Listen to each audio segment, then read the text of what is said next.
2011 সালের মধ্যবর্তী সময় ভারতের টিপাই মুখে বাঁধ নির্মাণ প্রকল্পের বন্ধের দাবিতে সিলেটে জোরালো আন্দোলন দানা বাঁধে ইলিয়াস আলীর নেতৃত্বে। আঞ্চলিক ইস্যুতে সেই আন্দোলন অতীতে কমই দেখা গেছে। এছাড়া তৎকালীন শেখ হাসিনার নেতৃত্বাধীন আওয়ামী সরকার বিরোধী আন্দোলন গড়ে তুলতে নেতাকর্মীদের সংগঠিত করেছিলেন ইলিয়াস। তারই জের ধরে সিলেট 2 আসনে 2 বারের নির্বাচিত সংসদ সদস্য ইলিয়াস আলী 2012 সালের 17 এপ্রিল ঢাকার বনানী থেকে গাড়ি চালক আনসার আলী সহ অপহরণের শিকার হন।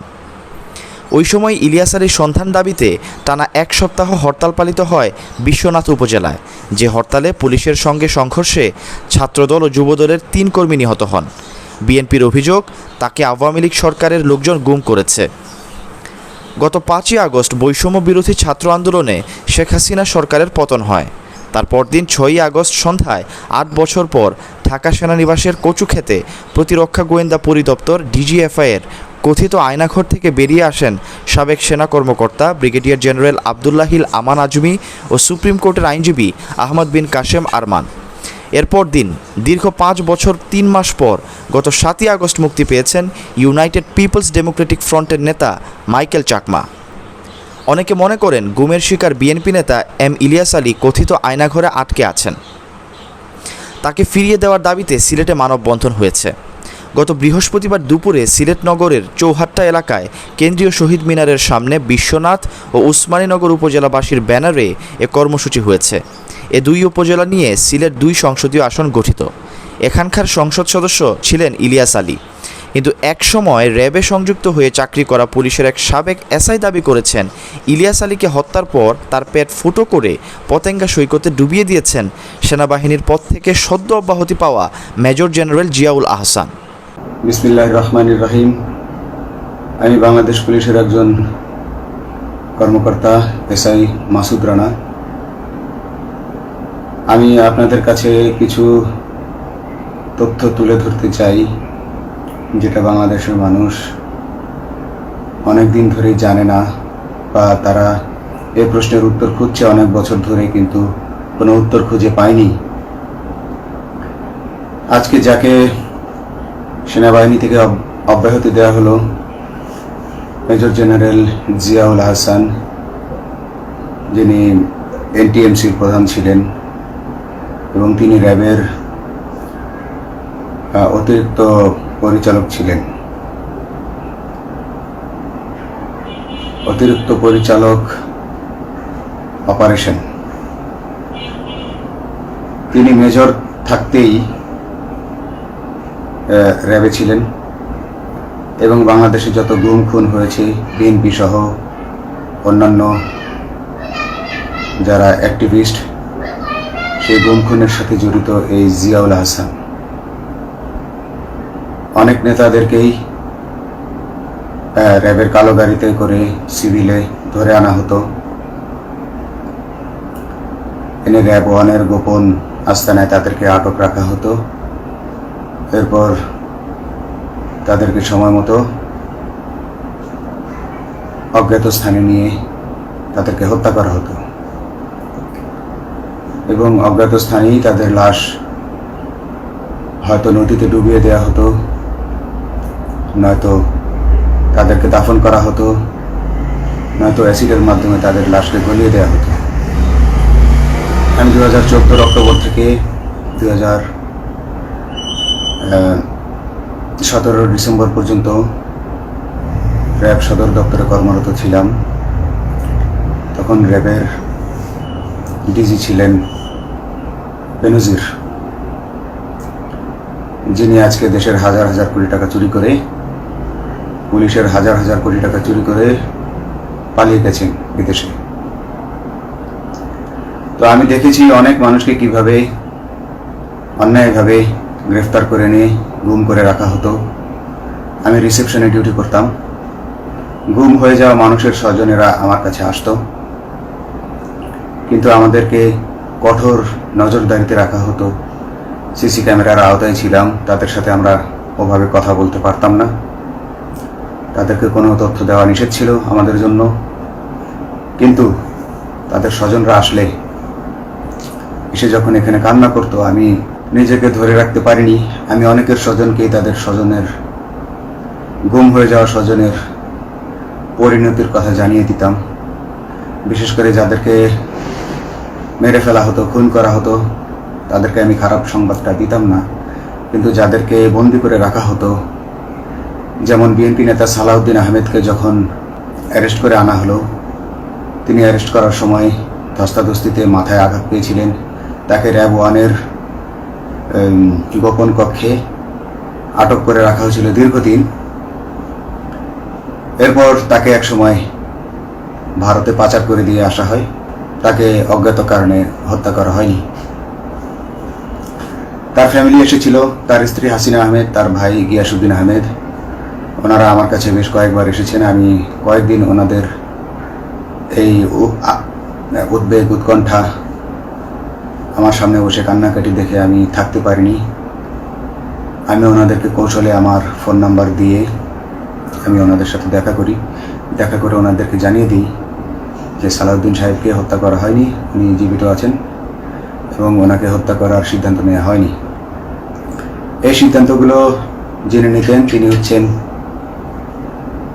বর্তমানে মেজর জেনারেল জিয়াউল হাসান, যাকে আজকে অব্যাহতি দেওয়া হয়েছে। শুধু অব্যাহতি যদি দেয়া হয়, তাকে যদি বিচারের মুখোমুখি করা না হয়, তাহলে এই আন্দোলনের, এই স্বাধীনতার কোনো মূল্য থাকবে না।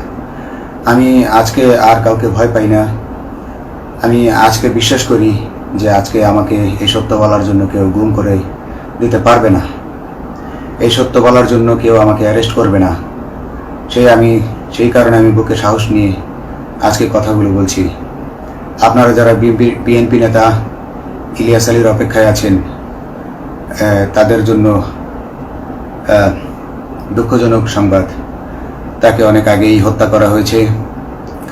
তাকে পতেঙ্গা সমুদ্র সৈকত দিয়ে কড়া পাহারায় সাগরের মাঝখানে নিয়ে স্পিড বোটের মাধ্যমে মুখে পলিথিন পেঁচিয়ে হত্যা করে, তার পেট ছুরি দিয়ে ছিদ্র করে, তাকে পাথর দিয়ে বেঁধে সাগরে ডুবিয়ে দেওয়া হয়েছে।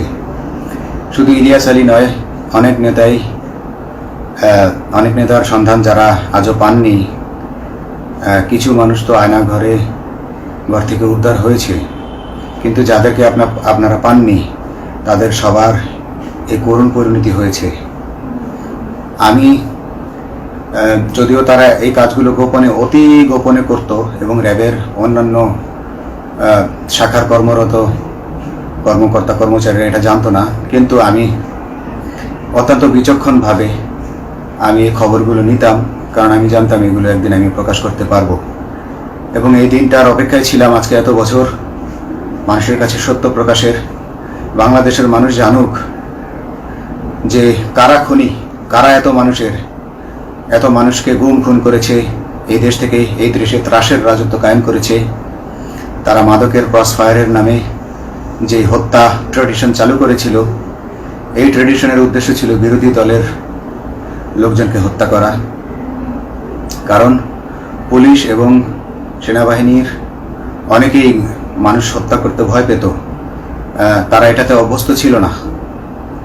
অনেকেই অনেক সাহসী, কিন্তু একটা মানুষকে হত্যা করার পর তারা আর ঘুমাতে পারতো না, তাই তারা এসব কাজ করতো না। কিন্তু খুনে হাসিনা কিছু মানুষকে এভাবে হত্যা করতে করতে পুরস্কৃত করার মাধ্যমে হত্যা করতে অভ্যস্ত করে ফেলে। তারাই এই গ্রেফতারকৃত, এই গুমকৃত মানুষদেরকে গুলি করে হত্যা করত। এবং তারা এতটাই নিষ্ঠুর যে তারা এক একজন কয়েক শত করে হত্যা করেছে। এবং এই মানুষগুলোর সংখ্যা বেশি নয়, কারণ সবাই লাশ দেখতে পারে না। একটা মানুষকে খুন করার পর লাশের যে ছটফটানি এবং মাথায় গুলি করার পর মাথার যে বিকৃত অবস্থা, এই জিনিসগুলো আমাদের অনেকেই আমরা সহ্য করতে পারি না। তাই আমাদের মধ্য থেকে কিছু হায়নাকে বেছে নিয়ে তারা একটা টিম গঠন করে, তাদেরকে র্যাব সদর দপ্তরে বেনজির আহমেদ প্রতি মাসে পুরস্কার দিতে ডাকতেন। এবং প্রত্যেকটা র্যাবের বিভিন্ন শাখায় এরকম 2-1 জন রাক্ষস ছিল, যারা মানুষকে শুট করত, গুলি করত, হত্যা করত এবং গুম করত। তারা এখনো আছে। তাদেরকে আমি নতুন সরকারের কাছে দাবি জানাবো, তাদেরকে বের করতে হবে। তাদেরকে বিচারের আওতায় আনতে হবে। না হলে এত শহীদের বিনিময়ে যে ফ্যাসিবাদ থেকে, যে স্বৈর শাসন, যে খুনি হাসিনার হাত থেকে আমরা মুক্তি পেয়েছি, সে মুক্তির প্রকৃত মূল্য আমরা পাবো না। তিনি 2009 সালের র্যাব 2-এর সহ অধিনায়ক হন। একই বছর তিনি লেফটেন্যান্ট কর্নেল পদে পদোন্নতি পান এবং র্যাব সদর দপ্তরের গোয়েন্দা শাখার পরিচালক নিযুক্ত হন। সে সময় থেকেই তাকে নিয়ে নানা বিতর্কের সৃষ্টি হয়। বৈষম্য বিরোধী ছাত্র আন্দোলনে গত 5ই আগস্ট শেখ হাসিনা প্রধানমন্ত্রীর পদ থেকে পদত্যাগ করে ভারতে পালিয়ে যান। এই অবস্থায় গত 6ই আগস্ট সেনাবাহিনীর পদ থেকে অব্যাহতি দেওয়া হয় মেজর জেনারেল জিয়াউল আহসানকে। পরদিন 7ই আগস্ট ভোররাতে এমিরেটস ফ্লাইট 585 যোগে হজরত শাহজালাল আন্তর্জাতিক বিমানবন্দর দিয়ে পালিয়ে যাওয়ার চেষ্টা করেন তিনি, কিন্তু বিধিবাম ফ্লাইটকে রানওয়ে থেকে বোর্ডিং ব্রিজে ফিরিয়ে আনার পর তাকে আটক করা হয়। দায়িত্ব থেকে অব্যাহতি পাওয়ার আগ পর্যন্ত জিয়াউল আহসান 2022 সাল থেকে ন্যাশনাল টেলিকমিউনিকেশন মনিটরিং সেন্টারের মহাপরিচালকের দায়িত্ব পালন করেন। এর আগে তিনি ওই প্রতিষ্ঠানের পরিচালক ছিলেন। ইলিয়াস আলী সম্পর্কে বিস্ফোরক তথ্য প্রদান করা র্যাবের এক সময়ে চাকুরিরত পুলিশের এসআই মাসুদ রানা এবারের বৈষম্য বিরোধী ছাত্র আন্দোলনে অংশগ্রহণ করেছিলেন। তিনি পুলিশের বিভিন্ন অপকর্মের বর্ণনা দেন এবং গুম ও খুনকারীদের সবাইকে বিচারের আওতায় আনার পাশাপাশি পুলিশ ও র্যাবের সংস্কারের দাবি জানান। এই খুনিদেরকে বের করতে হবে, এই খুনিদেরকে বের করে আইনের আওতায় আনতে হবে। বাংলাদেশ পুলিশ কখনোই গুলি করতে অভ্যস্ত ছিল না। আপনারা জানেন একসময় পুলিশ যে গুলি করতো না, এটা নিয়ে অনেক ব্যঙ্গচিত্র ছাপা হতো পত্রিকাগুলোতে, যে গুলি না করতে গুলি খেলনার বন্দুকে পরিণত হয়েছে। তো কিন্তু সেই নিরীহ পুলিশকে রক্তপিপাসু হিসেবে শেখ হাসিনা তৈরি করেছে। তবে সবাই নয়, কিছু কিছু মানুষ। আপনারা দেখেছেন এবং এই আন্দোলনের ভিডিও ফুটেজ দেখলেও দেখবেন যে কয়েক শত পুলিশের মধ্যে কেবলমাত্র কয়েকজনই জনতার দিকে গুলি ছুড়ছে। তো আপনারা ঢালাওভাবে পুলিশকে আপনাদের আক্রমণের নিশানা বানাবেন না। নতুন সরকার অবশ্যই এর বিচার করবে। আমি আশাবাদী নতুন সরকারের কাছে। তারা যদি আমার কাছে কোনো তথ্য চায়, আমি তথ্য দেব ইনশাল্লাহ। এবং এই খুনিদেরকে, এই রাক্ষসদেরকে বের করতে হবে। প্রতিটি গুমের, প্রতিটি হত্যার সুষ্ঠু তদন্ত করলে এগুলো বের হয়ে আসবে বলে আমি আশা করি এবং আমি চাই এরা ধরা পড়ুক, এদের বিচার হোক। না হলে এরা যুগে যুগে এই রাক্ষস যুগে যুগে রয়ে যাবে, আমাদের মাঝেই তারা লুকিয়ে থাকবে এবং যুগে যুগেই তারা মানুষের রক্ত পান করেই যাবে। পুলিশ বাহিনী মানুষকে সেবা করবে, এটাই হওয়া উচিত পুলিশের ধর্ম। পুলিশের ধর্ম হবে পুলিশের জন্য, পুলিশ মানুষের জন্য। উন্নত রাষ্ট্রের মানুষ যেভাবে পুলিশকে ডাকলেই পুলিশ 5 মিনিটের মধ্যে ছুটে যায়, তাকে সাহায্য করে। আমরা বিভিন্ন ভিডিওতে দেখি যে পুলিশ হাঁসের বাচ্চাকে রাস্তা পার করে দিচ্ছে, একজন অন্ধ মানুষকে রাস্তা পার করে দিচ্ছে।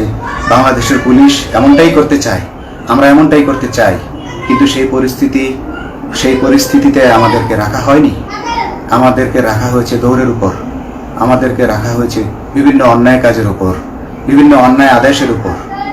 কেউ যারা মেনেছে তারা ভালো ভালো জায়গায় পোস্টিং নিয়ে থেকেছে, যারা মানেনি তাদেরকে খারাপ জায়গায় পোস্টিং দেওয়া হয়েছে, কারো চাকরি হারিয়েছে, কাউকে সাসপেন্ড করে রাখা হয়েছে। আমি নিজেও একজন এমন বৈষম্যের শিকার, অন্যায় মিথ্যা মামলার শিকার হয়ে আমি নিজেও বর্তমানে সাসপেনশন অবস্থায় আছি এবং এই সাসপেনশন অবস্থায় থেকে আমি আল্লাহর কাছে শুকরিয়া জানাই, কারণ এই সাসপেনশন থাকার কারণে আমি ছাত্র জনতার আন্দোলনের সাথে সংযুক্ত হতে পেরেছি। আমি সবসময় আল্লাহর কাছে দোয়া করেছি যে আল্লাহ, তুমি আমাকে মুজাহিদ হিসেবে কবুল করো, আমাকে জিহাদ করার তৌফিক দান করো এবং আমাকে শহীদের মৃত্যু দান করো।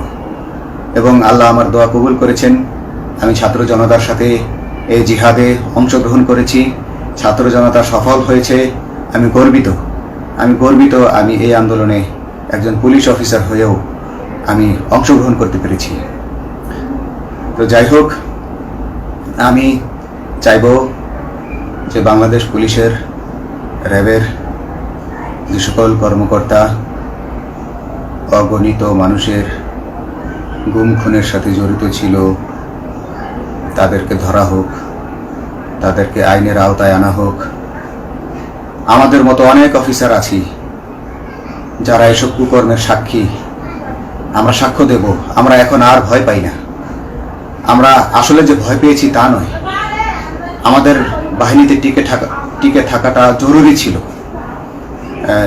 জনগণের স্বার্থেই আমাদের বাহিনীতে থাকা জরুরি ছিল, কারণ আমরা যদি বাহিনী থেকে আউট হয়ে যেতাম তাহলে এসব তথ্য আমরা জানতে পারতাম না এবং জনতার কাছে পৌঁছাতে পারতাম না।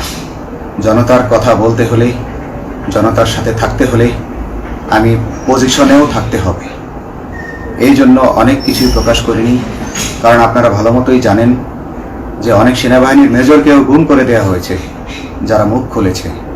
আমি তো একজন সামান্য সাব ইন্সপেক্টর, আমাকে গুম করে দেওয়া তাদের 1 সেকেন্ডের ব্যাপার ছিল। তো আমি এখন বিশ্বাস করি যে এখন সেই দিন, সেই কালো মেঘ সরে গেছে আকাশ থেকে। আকাশ মুক্ত হয়েছে, এই দেশ জালিমের শাসন থেকে মুক্ত হয়েছে। আল্লাহ তাআলা আমাদের উপর রহমত বর্ষণ করেছে। অগণিত মুসলিমের দোয়া আল্লাহ তাআলা কবুল করেছেন।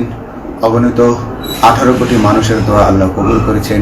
তাহলে এইভাবে হঠাৎ করে 15 দিনের মধ্যে 15 বছর ধরে গড়ে ওঠা রাক্ষসের পতন ঘটা আল্লাহর রহমত ছাড়া, এক আল্লাহর রহমত ছাড়া এটা কখনোই সম্ভব হতো না। আমি আল্লাহর উপর ভরসা রেখে বলছি, আপনারা নতুন প্রশাসনকে ঢেলে সাজান, পুলিশ বাহিনীকে ঢেলে সাজান। এই সিস্টেমের মধ্যেই, পুলিশের এই সিস্টেমের মধ্যেই গণ্ডগোল আছে, নিয়োগের মধ্যে গণ্ডগোল আছে। আপনারা এই সিস্টেমগুলো পরিবর্তন করুন, আপনারা এই সিস্টেম পরিবর্তনে সাহায্য করুন এবং পুলিশ ডিপার্টমেন্টে যত ডিপার্টমেন্টাল পরীক্ষা আছে এগুলো তুলে দেন। এই ডিপার্টমেন্টাল পরীক্ষাগুলোর মাধ্যমে আমাদের ঊর্ধ্বতনরা আমাদের গলা সবসময় চিপে ধরে রাখে। Syed Sakib, BNA news 24।